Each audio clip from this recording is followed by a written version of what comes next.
Good day, everyone. Welcome to the show. Welcome to Ben Talks. And on today's show, we are on Tomorrow is Now. Tomorrow is now, and this is where we discuss about the future of the country, the future of different aspects of the country, and the future of Africa as a whole, and what the world is waiting for Nigeria and what the world is waiting for Africa in general. So today we'll be talking with our friend, our colleague, a youth just like us that is versatile in what he does. He's an artist, he draws. We have a lot of artists, so he's an artist, and he will tell us about himself, what he does, and how art. Sorry, I think I need back. I just talking about it. And art and Okay, sorry. and art is going to be beneficial for the whole world. So, can we meet you? Alright, good day everyone. I am Aziz Adini, popularly known as Socratist. I'm a student of the University of Ibadan, Philosophy Department. My friend are here. So good day, Mr. Ben. Mr. Aziz, good day. So, you're an artist, as we know, and Yes, I am. Yeah. you do a lot of work of artists. Can you tell us a little about art? Like, when you are talking of artist, what do you really mean? What is the inspiration of artists, and how does that come to play? Alright, let me start by trying to explain what art is, because I'm only going to try, because there is no definite explanation for what art is. It's way too encompassing for me to just say, oh, it's just this particular thing. But as we all know, we have different forms of art and different types of art, from music to writing to painting to drama, theater art. But what I am focused on and what I do is painting, pencil, common art, painting, pencil, drawings, mixed media, and so many things. So Okay, so far so good. Let's look at the work of art. What's the function of art? Drawings. When you just sit down and you draw. Oh well, let's start from what's your inspiration. okay. Alright. Art for me, people have different inspirations. Some money, some say they feel something good on it. Art for me is a form of escapism, and by that I mean, when I was a kid, I was this very shy type. I did talk outside, and everything I have to say, all inside me. I have anxiety issues and all of that. So art was my safe haven, my place of escape from these harsh realities. So that was how I started art, and along the line, it's as metamorphosed and changed from being just a thing of escapism. It's gone beyond that. It's now a thing of activism and a thing of trying to be a better person myself. The thing of activism. Mm-hmm. So that is, you perform the work of art in to create activism for what? There are a lot of activists outside there, and they will say, I'm a human rights activist, I'm an animal activist, I am a child activist, I am this activist, I am that activist. So how well do you use your work of art? Which area do you focus when it comes to activism? Okay, when it comes to activism, I think I wouldn't want to limit myself to just a form of activism. There are so many things going around, and as an artist, just like Nina Simone said, popular musician Nina Simone said, the function of an artist is to reflect on his or her society. So as an artist, I wouldn't want to limit myself to just maybe human rights or animal rights or anything. So whatever goes or is going on in society is what I focus on. If it is animal today, if it is human rights today, if it is the LGBTQ today, if it is feminism tomorrow, I'm always down for any form of activism. Oh, wow. So what's the function of art to human? Okay, the function of art to human. Let me start by saying, as humans... Can you speak louder? Oh, sorry. Let me start by saying, as human, we are lovers of stories. We love stories. We love to listen to stories. We love to hear nice endings, beautiful endings, or bad endings at times. So we just love stories, basically. So art, in a way, helps us to bring the story closer. It's a way of narrating our experiences, and it takes to the experience of people, telling them this is what you experience, that's what you experience. So it's a way to narrate stories, and also as a form of activism, like I said earlier, it helps to help us make our society a better place. So Okay, art helps us to tell story, and how well has art tell stories in form of drawings? I mean, We all know of story, short stories writing. We all know of narrative writing. We all know of book writing to tell stories. So how well as drawings make us to tell stories? in my opinion, I think drawings is like one of the best and the shortest form of telling stories. I mean, unlike drama where you have to like sit down for an hour or two to understand whatever the person is talking about, you can just like go to a gallery or see an artwork. I mean, you might not understand at the moment, but at least you get to see something which doesn't have to, you don't have to like pay for an hour to, just have to see it and keep it in your memory. It might be some days or some weeks later when you're just like doing something and then you get it, and so it's a very easy form of storytelling. Okay, Socrates, right? Yeah. Okay. Test. Let's consider art in the years past. I don't want to say in the 50s or 40s because I really don't have a particular time to consider the work of art. Let's consider in terms of the beat makings, in terms of carving of woods, carving of stones, drawing on different kind of things using different kind of instrument, and art now. What really holds the future of art? Art like art drawing. What really holds the future? We've seen what happens then.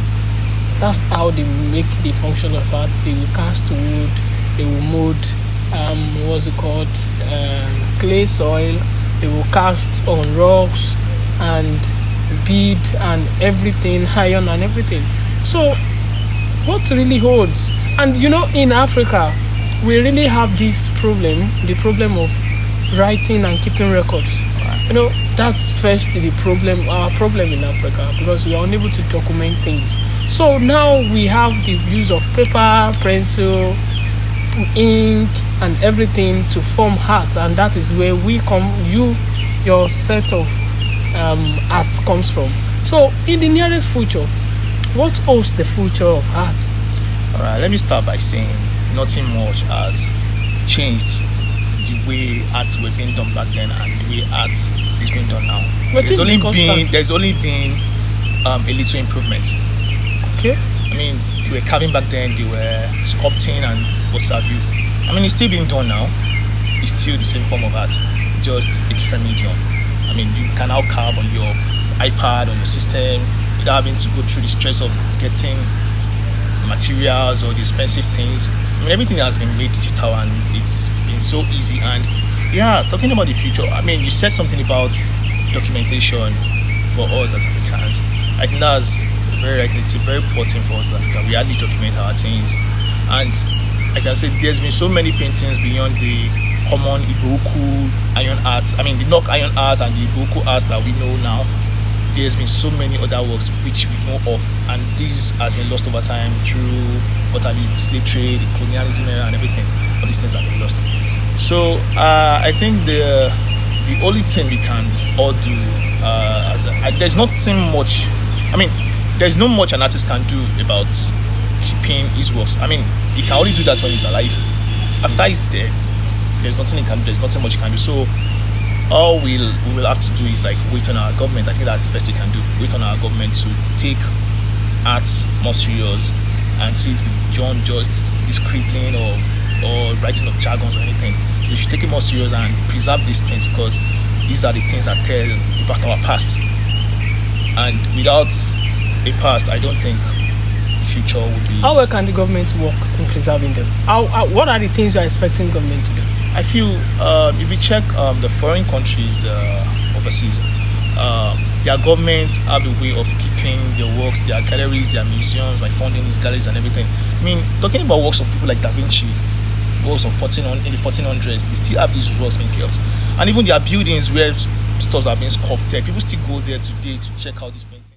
we have the Sistine Chapel in Italy, where the paintings are that of Michelangelo, and people still go there today. These things are still intact, and that's because their government, have been in a way try to keep it and preserve these things, like funding the right people who know how to preserve these things. So I feel our government needs to like look more towards this art thing and fund museums, art galleries.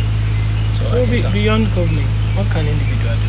I mean, there's nothing much individual can do when it comes to preserving art. I mean, most people don't even understand these things, and most people don't even value these things as Africans. Most Africans don't value these things. They just see it as oh yeah, it's nice, that's all. Nothing more. No one wants to know.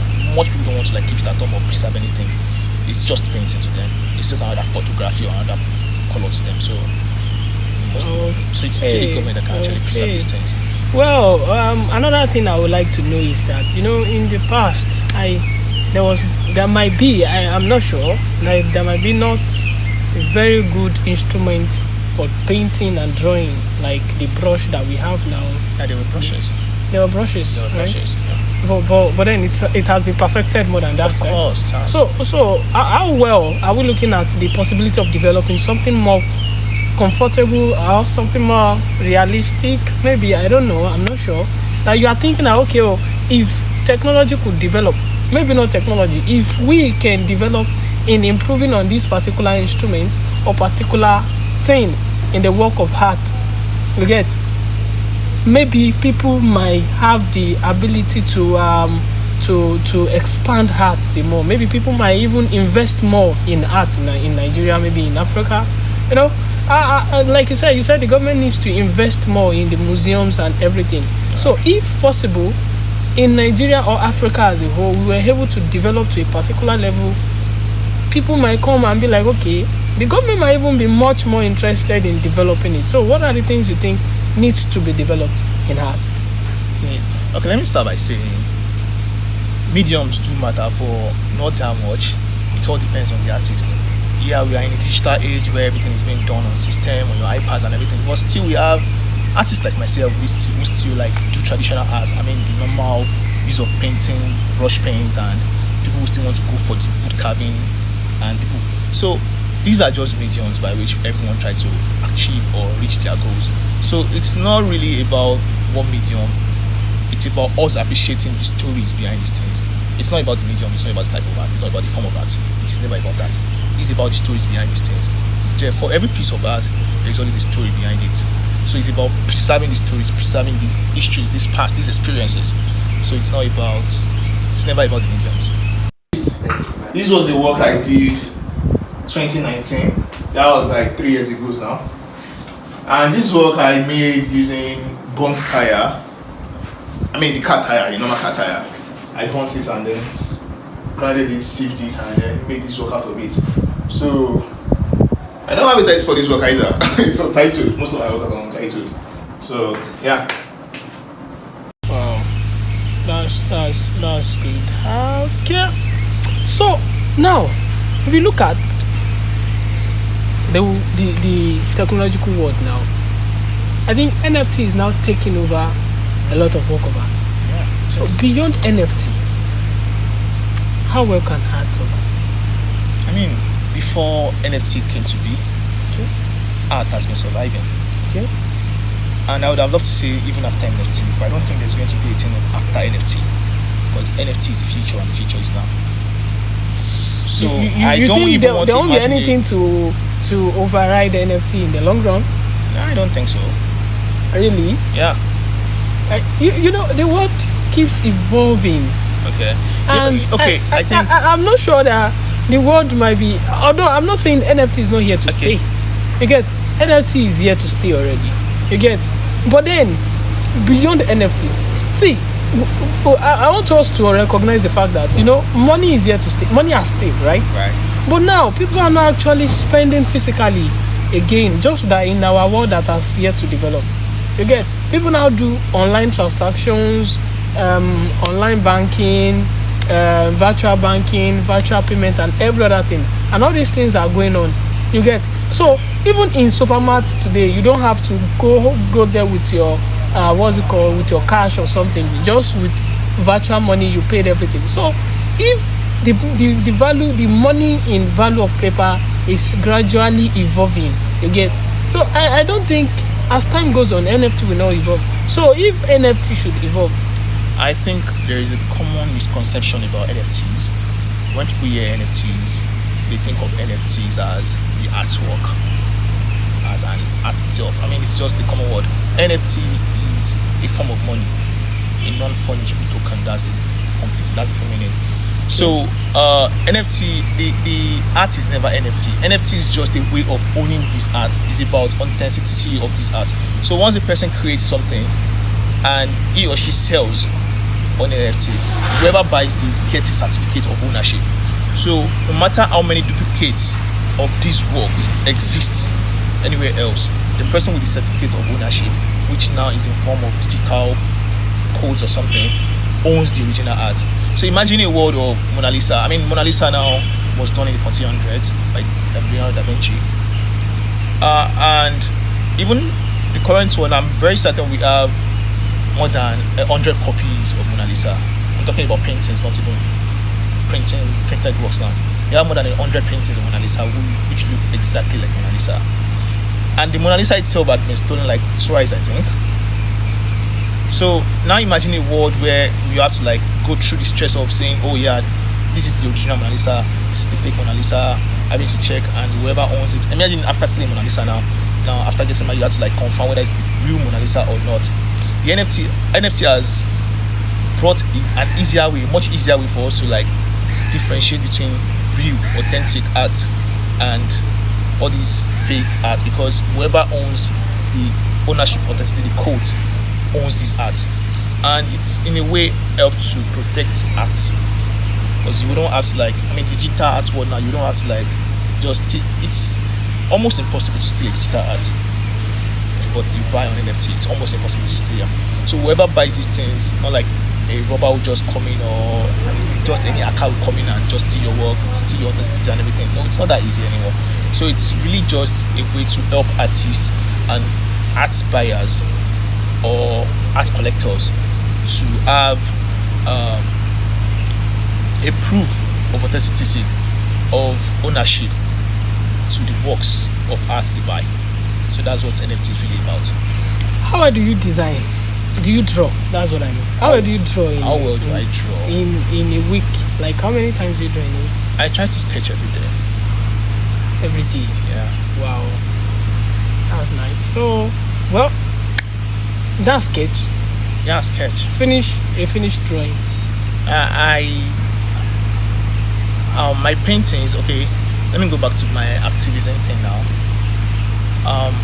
I might just make a work in 2 months, because before I get works that actually speak to me and I feel like working, and because I'm actually a traditional artist, things are more expensive compared to the digital artists who just go on there on your system and design whatever they want to. I'm a traditional artist, I have to buy paints and I have to buy this and that, and I'm a student, so it's quite. So wait. Is there a difference between a traditional artist and? Yeah, traditional artists are the ones that use the normal painting, old painting method, the use of brushes, the use of normal paints, the oil colors and everything, the carving things. And digital artists are those doing it on their systems, on their phones, on their, the graphic artists and everything. Those are digital artists. Traditional artists are the ones like the old ones using the old instruments, the old mediums, the normal physical mediums. So this is like my newest piece, and yeah, probably my favorite at the moment. It's a painting on a mirror. I mean, as an artist, recently I find myself getting fascinated by mirrors and how much mirrors say about us as humans. So this has just been trying out something on mirror, and this work is made using acrylic paint, which is like a water-based paint, and oil color, which uses kerosene and what have you. So yeah, this is it. So it all depends on my financial standpoint at the time. And yeah, of course I have to check the school timing thing. I'm a student, so it's always so hard to put these things together. So I have to check those factors come to play in how well I do big artworks and all of that. what would be your advice for the upcoming artists? I'm an upcoming also. Okay. Sorry. What would be your advice for artists out there? I would say we should be real with ourselves. I mean, I understand that most of us wants to be complimented, he wants to get the compliments, wants to say, yo, this work is so realistic and that. But I feel the main thing about art is about being real to yourself. You don't have to be an activist, you don't have to be anything, just be real to yourself. It's a form of expression, just be real, just be true to yourself. So what I have here with me is what I call the triad of Saints Bola. I've been on this work for like 3 months now, and every single thing on this work has a meaning. From the pictorial representation, let's assume this is a silhouette now. Without the schemas, most people will assume this is Jesus Christ himself wearing the robe. I mean, this is like the most common picture of Jesus Christ. I mean, the pictorial structure of Jesus Christ. So now, instead of having Jesus Christ's face on it, I replaced it with a black man wearing a ski mask. And so what this is supposed to mean is every youth, every black youth, black American, African, what have you, are mostly caught in between trying to be a better person for themselves, for the society, be morally upright, being a religious person as well, and having to meet their financial needs. So most people end up going to the crime world because of the social injustice we are having. So they are caught in between trying to be a good person religiously and also trying to meet their end mates, which most time force them into going to the crime world, the drug world and everything. So right here, when you see a black man with a ski mask, you know what that means already. I mean, robbery and what have you. From the book here, which is carrying, to the Ankh sign, which is an ancient Egyptian hieroglyph, one of the ancient Egyptian hieroglyphs which changed life. So the Ankh sign, and everything has a meaning. Okay, thank you so much, Mr. Socrates, right? Yeah, right. Thank you.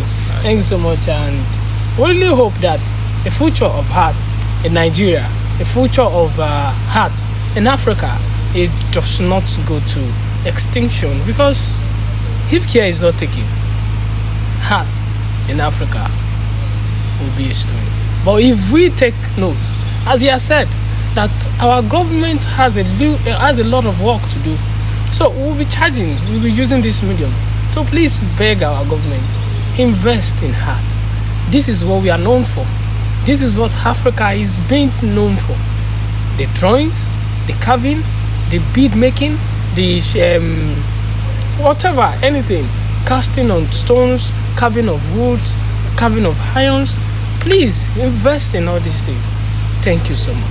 Thank you, viewers. Thank you for always staying with us. See you next week for another episode.